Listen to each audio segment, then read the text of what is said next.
Hello everyone, we are going to discuss a new Hindi story Sikka Badal गया, जिसकी लेखिका हैं कृष्णा सोबती।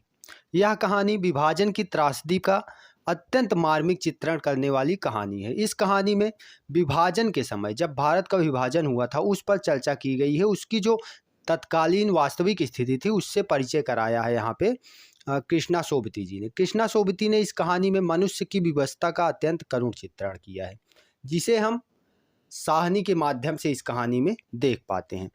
विभाजन के बाद जो परिस्थितियां बनी उसमें आदमी एक दूसरे को पहचानने को तैयार नहीं था। सदियों से एक साथ रहते आए लोग अचानक एक दूसरे के दुश्मन से हो गए थे, क्योंकि जिस समय विभाजन हुआ जो उधर अल्पसंख्यक थे वो इधर आना चाहते थे और जो इधर थे वो उधर जाना चाहते थे। तो वहाँ पे एक दूसरे में काफ़ी ज़्यादा अविश्वास पैदा हो गया था। किंतु उस समय भी उसके इसके पश्चात भी वहाँ पे कुछ ऐसे लोग रह गए थे, इस तरफ भी और उस तरफ भी, अर्थात भारत की तरफ भी और पाकिस्तान की तरफ भी, कि जिनके अंदर अभी भी संवेदना एक दूसरे को लेकर जीवित थी। इस कहानी के प्रमुख पात्र हैं साहनी, शेरा, हसैना, नवाब बीबी, जो कि साहनी को ट्रक के आने का खबर देती हैं। जब वहाँ से विदा होने का समय आता है साहनी का, तो वहाँ पे जो खबर देती है महिला आके उसी का नाम नवाब बीबी है। और उसके बाद अगले जो किरदार है हमारे वो हैं बेगू पटवारी, जेलदार, दाऊद खां, जो कि वहाँ का थानेदार है। सब की चर्चा सब पर हम लोग यहाँ पे देखेंगे। यहाँ चलते हैं कहानी के सारांश में। कहानी का प्रारंभ जो है वो चिनाब नदी के तट पर होता है, जहाँ साहनी प्रातःकाल स्नान कर रही है और राम राम कहते हुए वहाँ से निकलती है। आज का दिन कुछ अलग है रोज से, क्योंकि वहाँ पे भीड़ नहीं दिखाई दे रही नदी के किनारे। और अक्सर वहाँ पे पिछले 50 सालों से साहनी वहाँ पे नहाते हुए आ रही है। सुबह उसकी वहीं चिनाब नदी के तट पर ही होती है, किंतु ऐसा उसे पहले कभी नहीं लगा। आज साहनी को डर सा लग रहा था। क्योंकि चारों तरफ विभाजन हो चुका था और चारों तरफ डर का, आतंक का माहौल था। जो अल्पसंख्यक थे उन्हें मारा जा रहा था। शेरा, जो कि साहनी के यहाँ ही पला बड़ा था और उसे मारने के लिए उत्सुक था। मंडली बनी थी कि जो है साहनी को मार दिया जाएगा और उसके पास जो धन है, उस हवेली में जो भी पैसा है, उसको लूट लिया जाएगा। तो ये सब चर्चा हुई थी, किंतु शेरे का मन जो है नहीं तैयार हो रहा था साहनी को मारने के लिए, क्योंकि वह जब से उसकी माता का देहांत हुआ था तब से शेरा उन्हीं के साथ, क्या कहते हैं, साहनी के साथ ही पला बड़ा था, उसी के साथ बड़ा हुआ था। और फिर उसके बाद ऐसे होता रहता है। फिर साहनी जो है आती है नहा धोकर, चिनाब नदी से लौट रही होती है, तो वह शेरे को बुलाती है।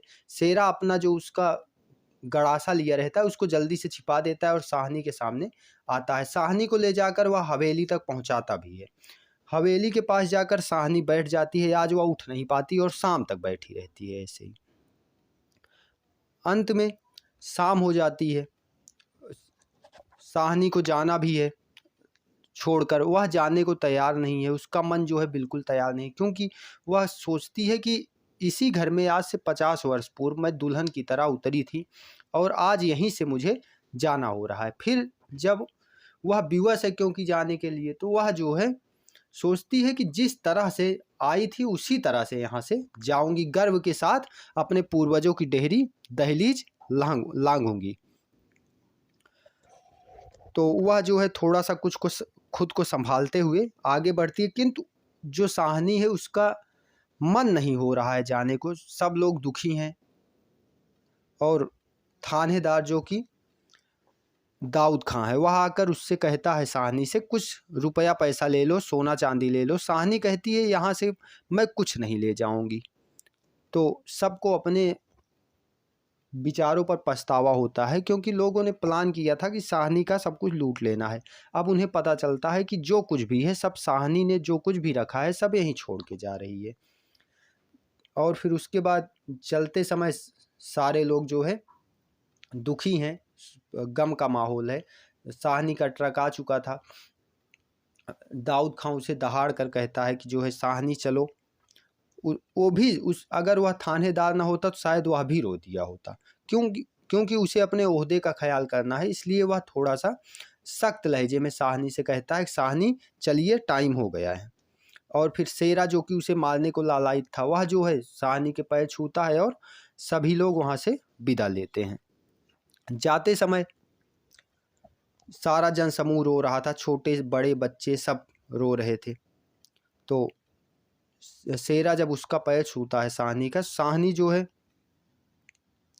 उसे आशीर्वाद देती है कि तने भाग जगण चन्नाल था, तेरे भाग जगें बच्चे।